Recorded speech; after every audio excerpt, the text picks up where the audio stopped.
12절 말씀입니다.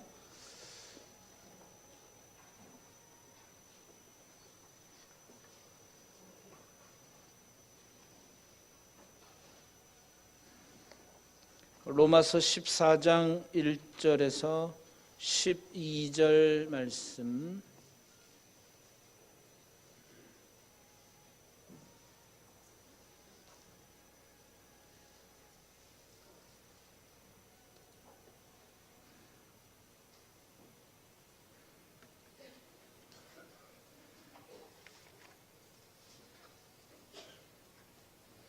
신약성경 258면 로마서 14장 1절에서 12절 말씀.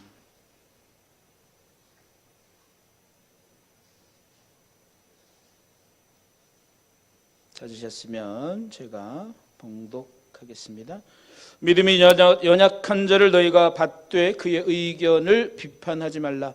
어떤 사람은 모든 것을 먹을 만한 믿음이 있고 믿음이 연약한 자는 채소만 먹느니라. 먹는 자는 먹지 않는 자를 업신여기지 말고 먹지 않는 자는 먹는 자를 비판하지 말라. 이는 하나님이 그를 받으셨음이라. 남의 하인을 비판하는 너는 누구냐? 그가 서 있는 것이나 넘어지는 것이 자기 주인에게 있음에 그가 세움을 받으리니 이는 그를 세우시는 권능이 주께 있음이라. 어떤 사람은 이 날을 저 날보다 낮게 여기고 어떤 사람은 모든 날을 같게 여기나니 각각 자기 마음으로 확정할지니라. 나를 중히 여기는 자도 주를 위하여 중히 여기고 먹는 자도 주를 위하여 먹으니 이는 하나님께 감사하며 먹지 않는 자도 주를 위하여 먹지 아니하며 하나님께 감사하느니라. 우리 중에 누구든지 자기를 위하여 사는 자가 없고 자기를 위하여 죽는 자도 없도다.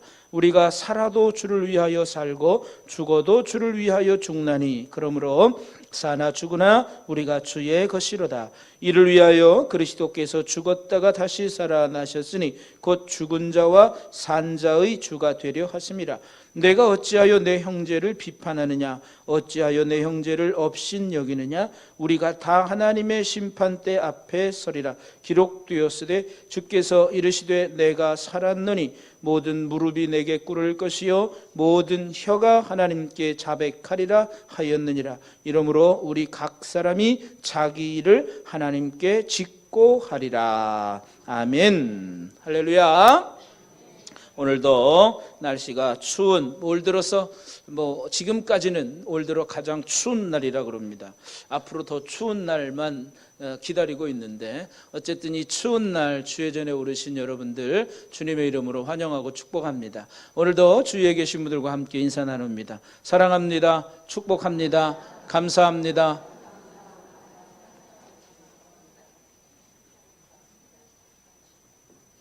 잘 인사하셨어요? 영혼 없는, 제가 늘 부탁하잖아요. 영혼 없는 인사하지 마시고 정말 사랑하고 감사하고 축복하는 마음으로. 자, 성경이 우리에게 그렇게 이야기하고 있어요. 성경은 우리에게 그렇게 가르쳐 주고 있어요. 그냥 우리가 지난 시간에도 말씀을 나눴지만 사랑은 율법의 완성이다 이렇게 말하잖아요. 그래서 모든 사람, 내 이웃을 내 자신과 같이 사랑하는 것, 이것이 바로 주님이 말씀하신 모든 율법, 모든 말씀 가운데 다 이루어졌다 이렇게 말씀하고 있습니다. 그래서 사랑은 율법의 완성입니다. 그래서 바울은 우리에게 가장 중요한 것, 고린도전서 13장에도 다 바울이 쓴 편지잖아요. 그런데 거기도 보면 믿음, 소망, 사랑, 이 세 가지는 항상 있을 것인데 그 중에 제일은 뭐라고요? 알기는 참 잘하셔요. 그 중에 제일은 사랑입니다. 여러분, 세상은 제가 지난주에도 말씀드렸지만 모든 노래나, 여러분 집에서 드라마 보시죠? 요즘 아침 드라마 뭐예요? 차달래 부인의 사랑? 그 텔레비전 보니까 나오던데? 하이라 나오고 나오던데? 차달래 부인의 사랑 안 보시는구나 여러분들은. 그런 거 보실 시간이 없어서 나도 무슨 내용인지는 몰라요. 그냥 제목만 한번 봤어요. 자, 여러분 보세요. 다 사랑이에요. 드라마도 사랑이고 텔레비전에서 나오는 모든 게 다 사랑입니다.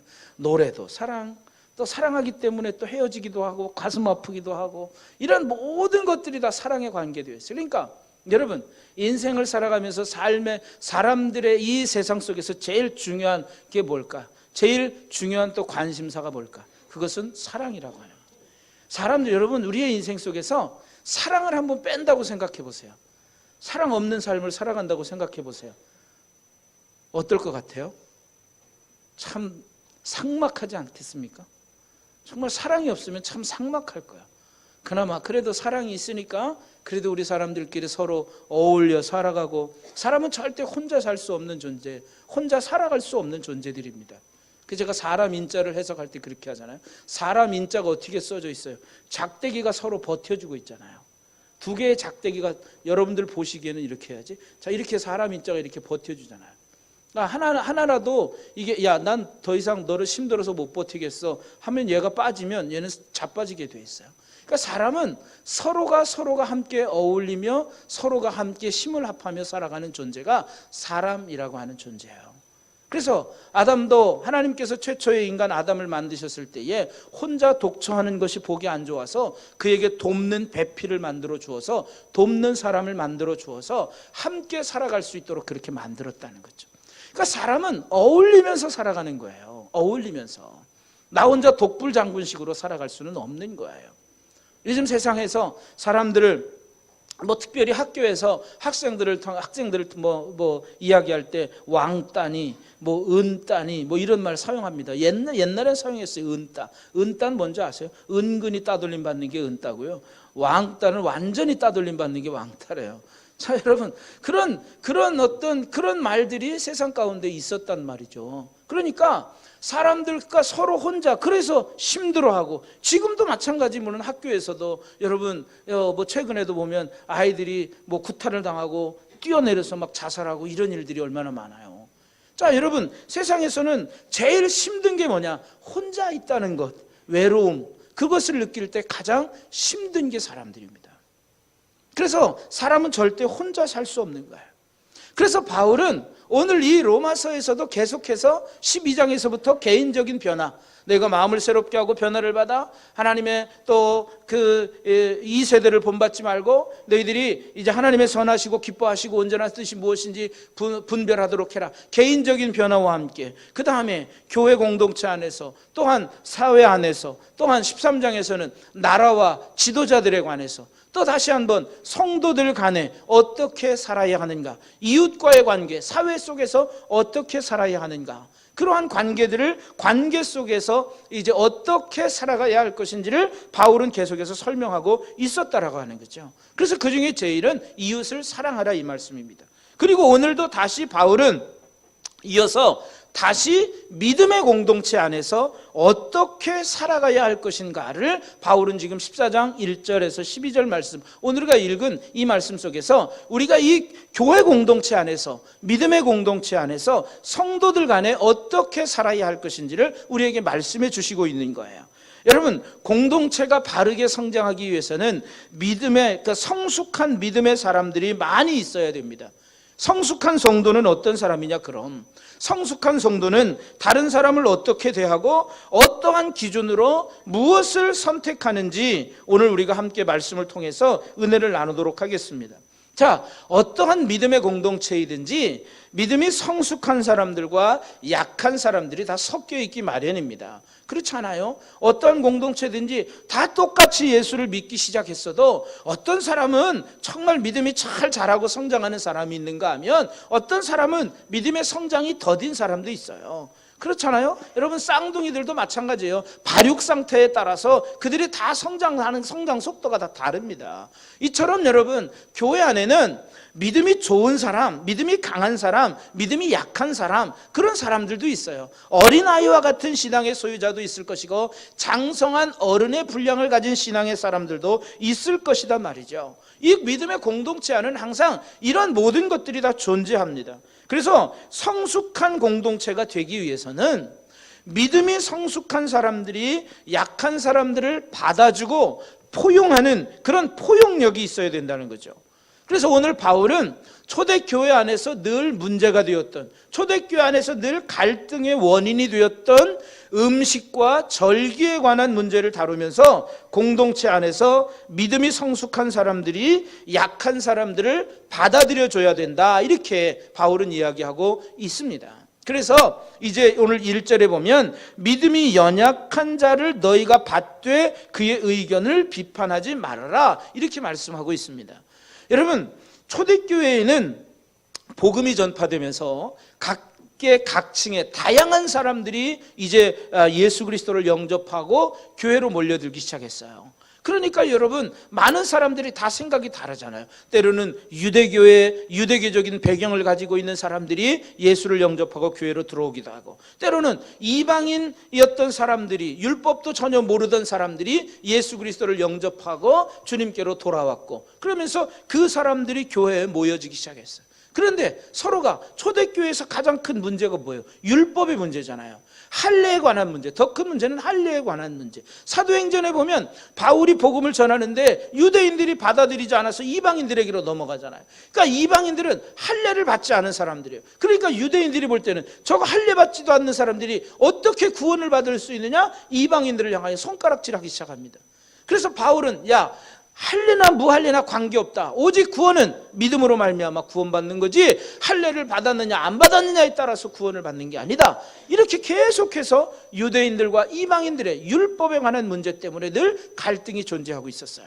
그러니까 지금 초대교회도 지금 그러한 것 때문에도 지금 갈등이 생겨요. 또한 율법으로 인하여 율법에 정하여진, 레위기에 정하여진 부정한 그 동물들은 먹어서는 안 되고, 또 그러한 것들 때문에 이 당시에도 이 음식 문제 때문에 참 골치가 아팠습니다.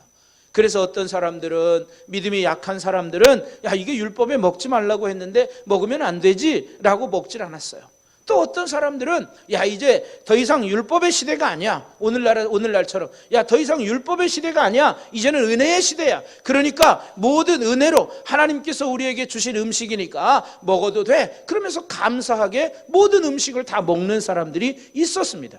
자, 그러다 보니까 음식을 먹는 사람들은 먹지 않는 사람들 보고, 아유, 저 바보 같은 것들 먹어도 되는데 왜 안 먹어, 그렇게 이야기하고 있고, 또 음식을 먹는 사람들은, 또 먹지 않는 사람들은 먹는 사람들 때문에 또 상처받는 거예요. 아니, 율법에 먹지 말라고 했는데 어떻게 저 음식을 먹을 수 있지, 저런 믿음이 없는 사람들. 이렇게 서로가 서로를 향해서 비판하고 서로가 서로를 향해서 정죄하기에 이르렀다는 거죠.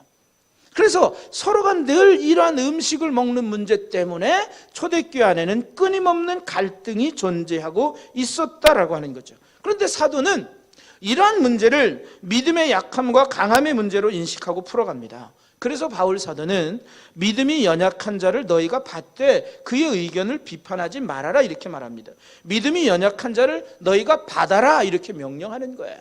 믿음이 약해서 음식을 먹든지 채소만 먹든지 이러한 사람들을 너희가 좀 받아줘라, 이렇게 이야기하고 있는 것입니다. 여러분, 사람들이 다 내 맘 같으면 얼마나 좋겠어요, 그죠? 그래요, 안 그래요? 안 그래요? 사람들이 다 내 맘 같으면 얼마나 좋아. 그럼 싸울 일도 없고, 그렇잖아요? 사람들이 다 내 맘 같으면 그냥 내가 그래도 다 하고 싶은 대로 하면, 그렇게 살아가면 얼마나 좋겠습니까? 그런데 여러분, 다 사람들이요, 다 다를 수밖에 없어요. 여러분, 한 집에 사는 사람도 다 다릅니다. 똑같지 않습니다. 그렇잖아요? 여러분 자녀들을 보면서 어떤 생각하세요? 야, 한 배에서 나왔는데 어떻게 저렇게 다를 수가 있을까? 이런 생각하지 않으세요? 한 배에서 나왔는데 어쩜 저렇게 다를까? 여러분, 네 배에서 난 자녀들도 다 다르단 말이에요. 그러니까 여러분, 사람은 다 똑같을 수 없어요. 일률적일 수 없어요. 사람은 누구나가 가지고 있는 그러한 타고난 성품들이나 그런 또 하나님께서 주신 달란트나 재능이 다 달라요. 그렇기 때문에 사람은 다 똑같을 수 없어요. 다 달라요. 그러니까 어떻게 살아가는 거예요? 맞추며 살아가는 거예요. 여러분, 부부라고 똑같습니까? 결혼하면 뭐 하루아침에 생각과 뜻이 하나가 될 것 같습니까? 절대, 전혀. 여러분, 사랑하는데 왜 싸워요? 그거 이상하잖아요. 정전 집사님, 임혜경 성도님 살면서 결혼한 지 이제 7개월 됐는데 싸웠어, 안 싸웠어? 싸운 적이 없어. 싸운 적이 없어요? 왜 대답을 못해? 싸웠냐니까 안 싸웠냐니까. 너무 어려운 질문에서 생각이 다 달라요. 내가 싸웠다라고 표현하니까 그렇지만 의견이 분명히 다른 게 있잖아요, 그죠? 생각이 다른 게 있어요. 여러분, 사랑해서 결혼했는데 왜 싸워야 돼? 그 이상하잖아요. 아니, 사랑했다면, 사랑해서 결혼했으면 뭔가 정말 다 좋고 이래야 되는데 왜 의견이 안 맞고 왜 그럴까요? 여러분, 사람은 다 틀리기 때문에, 다 다르기 때문에. 왜? 자라나는 환경이 다르고 또 그러한 모든 상황들이 다 다르잖아요. 다른 상황 속에서 성장했고 다른 배경 속에서 성장했기 때문에 가지고 있던 생각들이 다 달라요. 상황에 대처하는 것들도 다 다를 수 있어요. 여러분, 다 같을 수 없어요. 그러니까 부부도 여러분 맞춰가면서 사는 거지 같으니까 사는 게 아니에요. 맞춰가면서 사는 거지. 여러분, 교회는 더더군다나 그렇지 않습니까? 교회는 여러분 더더군다나 많은 사람들이 모여요. 여러분, 그래서 교회는 누가 그랬다잖아요. 싸우려거든 교회 가서 싸우라고. 누가 그랬대? 하도 시장에서 누가 떠들 시끄럽게 싸우니까 못 보던 그걸 시끄러워서 못 보는 사람이 그 사람들에게 상해서 여보시오, 싸우려면 교회 가서 싸우셔, 이렇게 얘기했다는 거예요.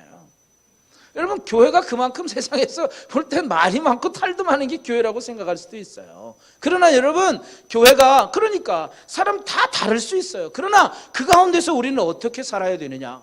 믿음이 약한 자, 믿음이 강한 자, 바울의 이 이야기를 통해서 우리는 믿음이 강한 자는 약한 자로 받아주면 되고 그들을 이해하고 용서하고, 용서까지는 아니더라도 이해하고 포용하고 받아주면 됩니다. 여러분, 이해라고 하는 말이 영어로 뭐예요? understand라고 하는 말입니다. under는 아래고 스탠드는 서다는 말입니다. 아래에 서면 돼요. 내가 그 사람 아래 서서 그 사람을 보면 그 사람이 어느 정도 내가 받아들일 수 있게 되는 거예요. 여러분, 우리가 흔히 역지사지라고 하는 말을 씁니다. 역지사지가 뭐예요? 내가 그 사람의 입장이 돼보는 거예요. 쉽게 말하면 그 사람의 입장이 돼보면 그 사람이 왜 그렇게 했는지 이해할 수가 있다는 거죠.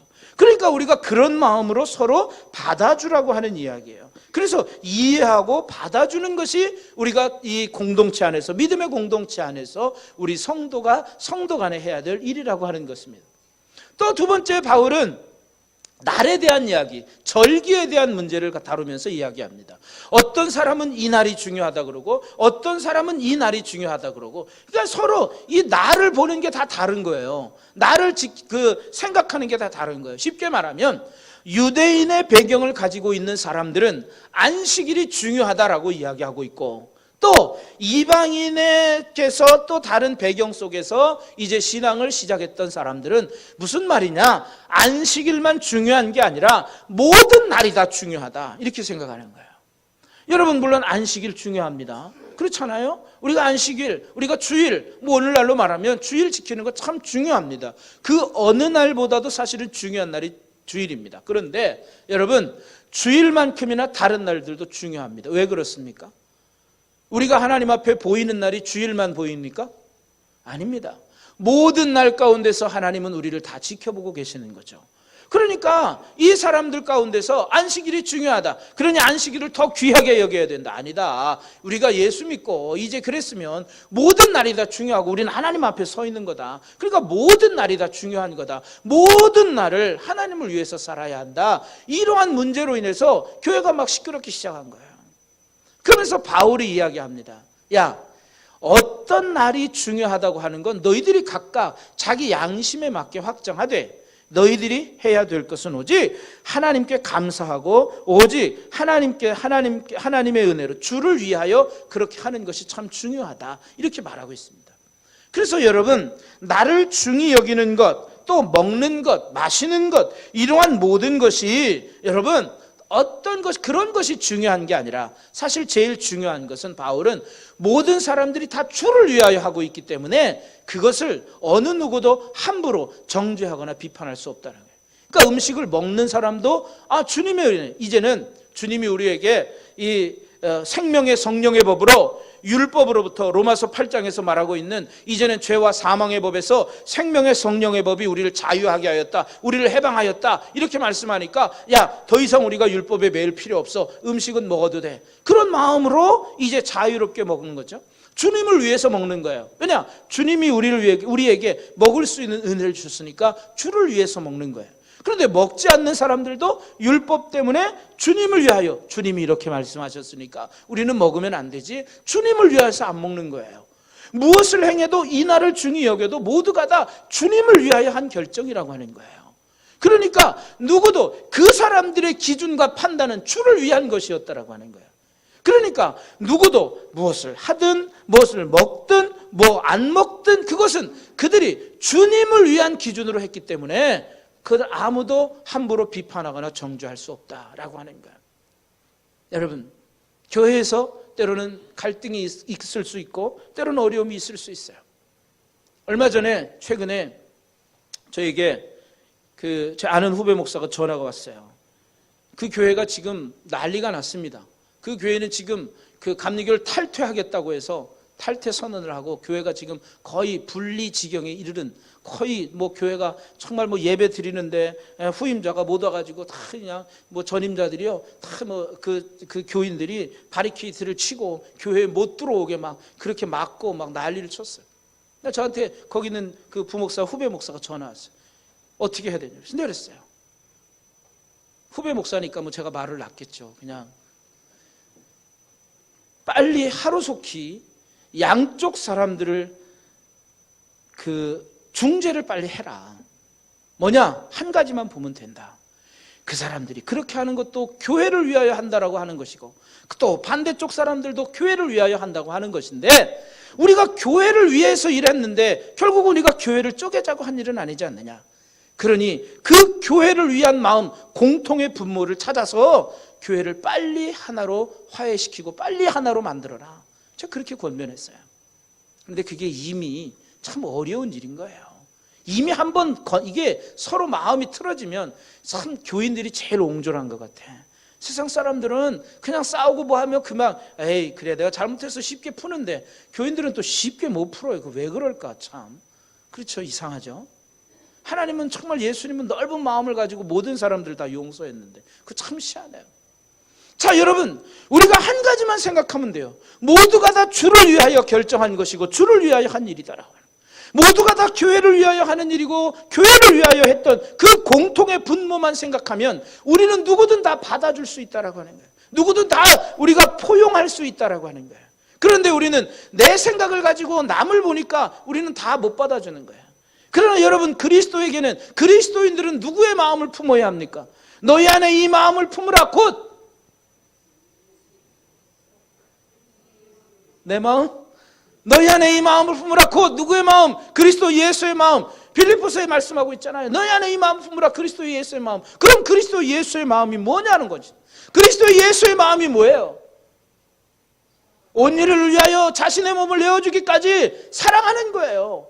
모든 죄인들을 다 용서해서 하나님의 나라로 들어가도록 자신이 직접 친히 구원의 다리가 되어주고 중재자의 역할을 하는 거예요. 에베소에서는 그는 중간에 막힌 담을 허셨다고 그랬어요. 그는 우리의 화평이신지라 둘로 하나가 되게 하셨다. 주님이 그런 역할을 했어요. 여러분, 우리는 그리스도 예수의 마음을 가지면 오직 온유와 겸손으로 모든 사람들을 나보다 남을 낮게 여기고, 그러면 우리가 받아들이지 못할 사람이 없다라고 하는 거예요. 교회 안에서 성도들 간에 오늘 이 믿음의 공동체 안에서 너희는 서로 받아주되 비판하지 말고. 왜 그렇게 해야 되느냐? 3절에 보세요. 하나님이 그를 다 받으셨기 때문에 그렇습니다. 하나님이 그들을 다 받으셨다라고 하는 거예요. 이미 하나님의 사람으로 그들을 다 받았는데 누가 감히 하나님의 사람을 정죄하고 하나님의 사람을 비판할 수 있느냐라고 하는 거죠. 우리가 해야 될 일은 비판하고 정죄하는 일이 아니라 오직 사랑하는 일이에요. 그래서 여러분, 바울은 이 문제, 음식과 절기에 관한 문제로 인하여 갈등을 하고 이러한 문제를 바울은 무엇으로, 그 중심, 핵심 원리를 무엇으로 보느냐면 교회의 하나됨입니다. 어떠한 갈등과 어떠한 분쟁이 있어도 바울은 절대로 교회는 갈라지면 안 된다, 교회의 하나됨을 강조하고 있다라고 하는 것입니다. 그래서 교회의 하나됨을 가르쳐 주시는 고린도전서의 내용과 그 맥을 지금 같이 하고 있는 것입니다. 서로 비판하고 분열하지 말아야 된다라고 하는 것입니다.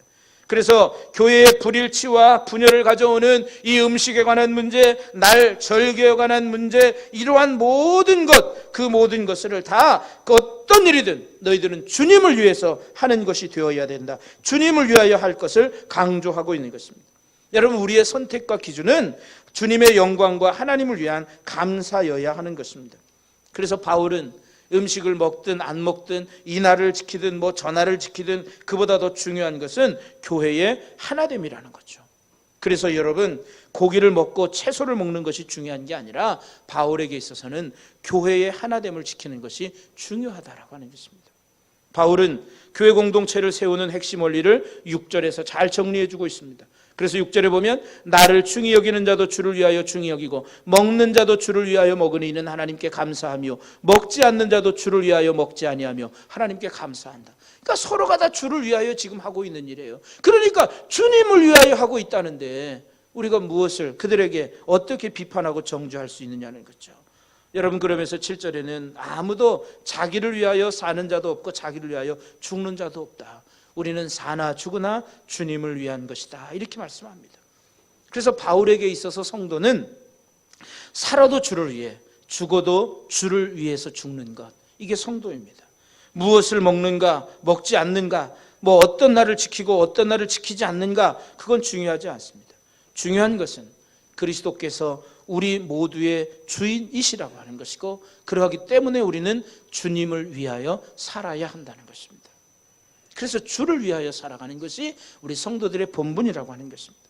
그리스도께서 모든 일을 위하여 죽으심으로 우리 모두가 그리스도의 것이 되었다는 사실을 강조하면서 주님이 한 지체, 한 형제, 한 자매가 된 성도는 자기 기준과 판단으로 다른 사람을 함부로 정죄해서는 안 된다라고 하는 거예요. 그래서 바울은 성도들에게 서로 비판하거나 업신여기지 말라고 오늘 바울은 권면하고 교훈하고 있습니다. 우리는 모두 마지막 날 하나님의 심판대 앞에 설 것입니다. 10절에 보면 너희가 다 하나님의 심판대 앞에 설 것이다. 그때 부끄럽지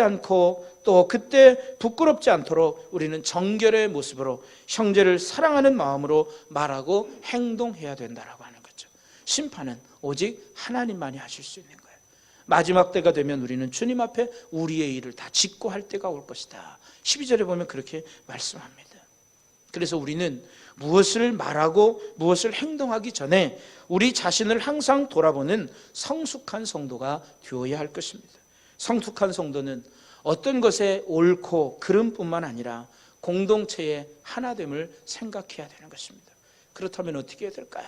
공동체가 하나 될 수 있는 길이라면 과감히 내 뜻을 내려놓을 수도 있고 나를 포기할 수도 있고 나를 죽일 수도 있는 것이 바로 우리의 성숙한 성도의 모습이라고 하는 것입니다. 이제 여러분들은 성숙한 성도의 삶을 살아가시기를 주님의 이름으로 간절히 축원합니다. 내 의견, 내 생각만 고집하는 것이 아니라 주님을 위한 것이 가장 중요하다는 거죠.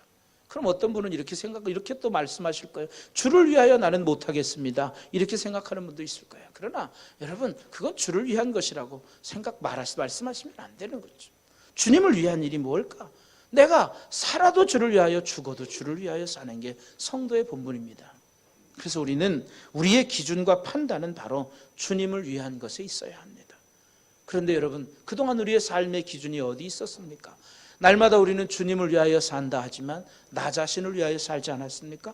내가 먹는 것에 더 급급했고 내가 사는 것이 더 급급했고, 주님을 위하여는 우리는 주님의 것 또한 때로는 가로채기도 했습니다. 주님의 시간을 가로채기도 합니다.